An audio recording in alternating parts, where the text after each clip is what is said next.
Welcome everyone. This is the fourth video of this series, teaching aptitude according to the Assam University B.Ed entrance exam syllabus.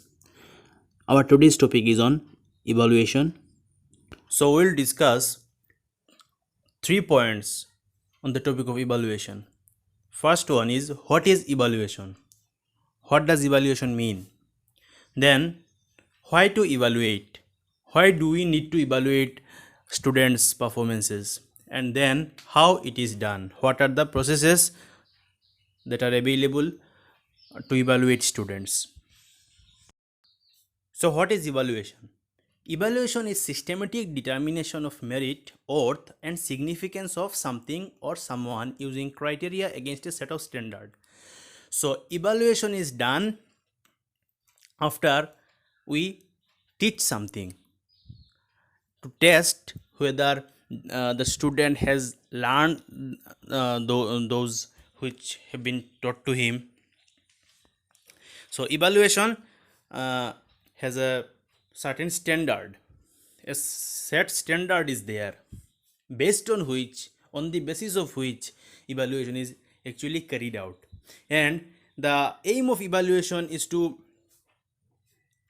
draw, assess, and compute, to assess the performance of the students, how skilled, how much knowledge the student has gained. These are the things that we do in evaluation. Then evaluation is the process of making judgment based on criteria and evidence. Evaluation also covers what? Evaluation also covers not just testing but also value judgment. That is, based on his performance, we are to give a judgment that okay, he has scored 9 out of 10, he performed well, he performed very good, like this. This is the process of evaluation. So this is the definition of evaluation. Evaluation is the process of examining a subject and rating it based on its important features. So it is a testing the students and then rating him. Now, why to evaluate? What are the intention? What are the purpose of evaluation? First one is, evaluation measures the effectiveness of the instructor, the teacher who is teaching the students. Evaluation gives him an idea that whether his teaching is okay or not, whether he need to change something in his method of teaching. This is the first point. Then measures the effectiveness of impact in meeting objectives. I have already told you that in the last video that there is certain goals and objectives when we teach something to students. So evaluation is done to check whether those objectives of a lesson has been achieved or not, to provide feedback to the students. Then after testing the students, he will do something wrong, he will even if he does something good, then also feedback is necessary, then also reinforcement, yes, very good, like this, these are also necessary.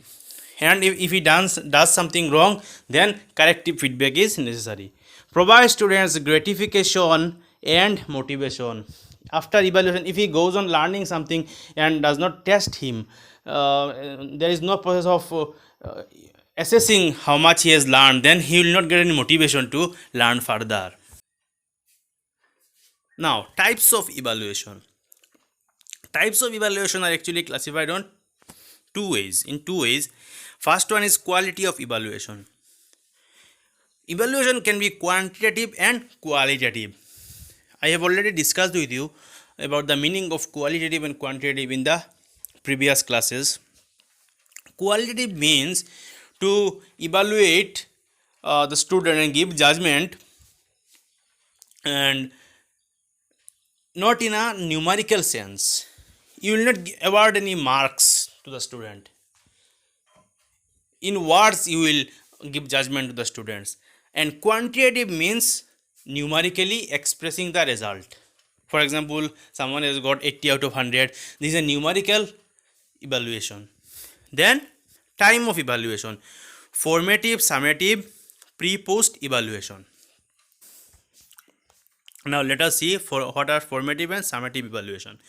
Formative evaluation. Ongoing evaluation during an instructional process to know the perceptions of the students in comparison to instructor. Formative evaluation is carried out while the teaching process is going on.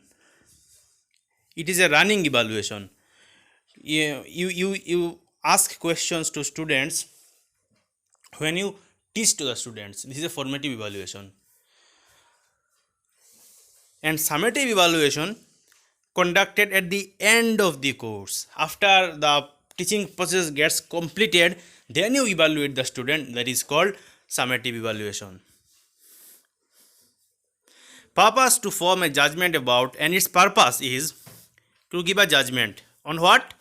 Number one, performance of the student. How well the student is performing. Then effectiveness of the instructor. How effective the instructor is. How effective his methods of teaching are, and effectiveness of the course.